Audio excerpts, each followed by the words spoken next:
Hello and welcome everybody to Game 2 of EGHuK versus the STC from MLG Orlando. Now, I forgot to mention this in Game 1, but this is going to be the upper bracket finals. That means of all of the upper bracket players, these were the top 2 players, meaning that the winner of this match is going to be going on to the grand finals of MLG Orlando. And in case you didn't actually go and watch MLG Orlando when it occurred about 2 or 3 weeks, actually it might have even been a month ago now, then I'm not going to spoil it for you. So I am not going to spoil the results of MLG Orlando. You can go look them up for yourself. You can look up the VODs. I'm pretty sure MLG keeps their VODs somewhere.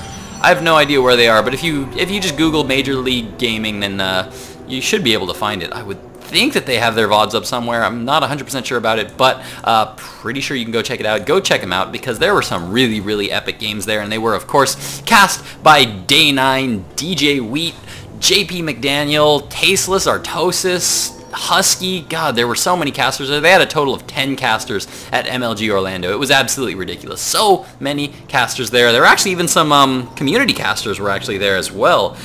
So yeah, I'd definitely be excited to do some MLGs if ever I got the chance. I'm not exactly sure how you go about becoming a community caster for MLG, but they had just a couple of YouTube casters casting for some of their pool play matches. So I would be super excited to do that. I wonder if I should actually look into that, because that would actually be really cool and a whole lot of fun. Would absolutely love to do that. Now, let's introduce these players here. Spawning in the top right position as the blue Terran, playing for Team OGS, we have the STC. Spawning in the top left position as the red Protoss, we have Evil Genius's EGHuK. Now, the map for Game 2 is going to be Tal'Darim Altar. Tal'Darim Altar, I find it to be a pretty balanced match, or a pretty balanced map, rather, in this matchup. Sometimes people complain about the balance of having this ledge here. This ledge can be a little bit deadly if you've got siege tanks down on that low ground. But of course, I don't know, I always kind of feel like Protoss have Colossi, which I think can abuse that ledge pretty well, as well as War Prism. War Prism harass is really strong back here on this ledge, because look at that. Terran, if he's got a base here, he can't actually see onto this ledge unless he puts some supply depots or something over there. But, oh, what do we have coming down here for oGsTheSC right now? We have another proxy barracks. In Game 1, we saw a bit of a proxy barracks for the STC, but this one's kind of in a strange place here, up on this kind of little ledge up above, like in between his natural and his third. It's kind of an interesting place to place that second barracks. He's trying to hide it as best he can. In the meantime, EGHuK is hiding his probe back in the bushes there. It is barely visible back there. If you don't have those health bars on, you can barely even tell that's there from some angles. That's crazy. Nice little positioning there by EGHuK. He'll be able to poke in there often and see if that expansion's gone down at all.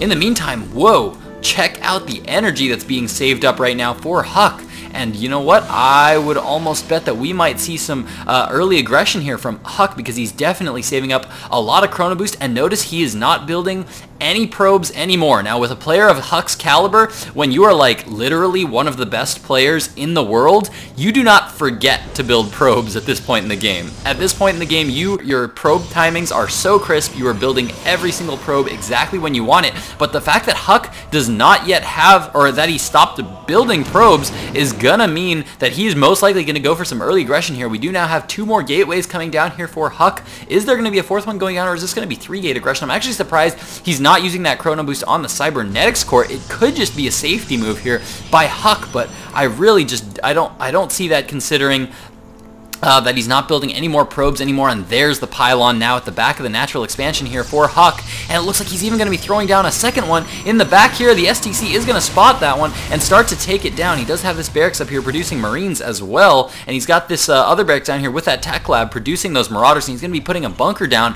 at the front as well. But yeah, there is going to be one more pylon going down there in the back for EGHuK. Now EGHuK is now coming at the front with a couple of stalkers. Is that warp gate research done? Not quite yet, but it looks like we do have a 4-gate here coming from EGHuK. He's going to start to focus down all these units at the front. Took out the SCV building that bunker, and there we go. Now he's going to be pulling back. The concussive shell is done for the STC, so it looks like he might have been going for some early aggression too, but it looks like EGHuK might have beat him to it. EGHuK is now going to be pulling back, and oh no, the STC is throwing down a command center. This is going to be a bad move here for the STC, because he really doesn't have that much at the front. He's going to use a lot of resources in building this command center, and EGHuK is just going to be able to throw a lot of units here. Now we do have a Reaper here trying to get in and do a little bit of damage there. Sorry, I missed that. Actually, looks like he got 2 worker kills there, but it looks like he was able to fend that off, and now the Stalker was able to pull back and take that out. Now, is HuK going to be going for that aggression? He still has that pylon there. He could get a pretty decent surround on this bunker by warping in units to the back, hitting it from the back and the front simultaneously. That could be dangerous there. And the STC just throwing up another barracks, getting up more and more tech, not focusing so much on army units. The harvester count right now is dead even right now, absolutely dead even in the harvester count.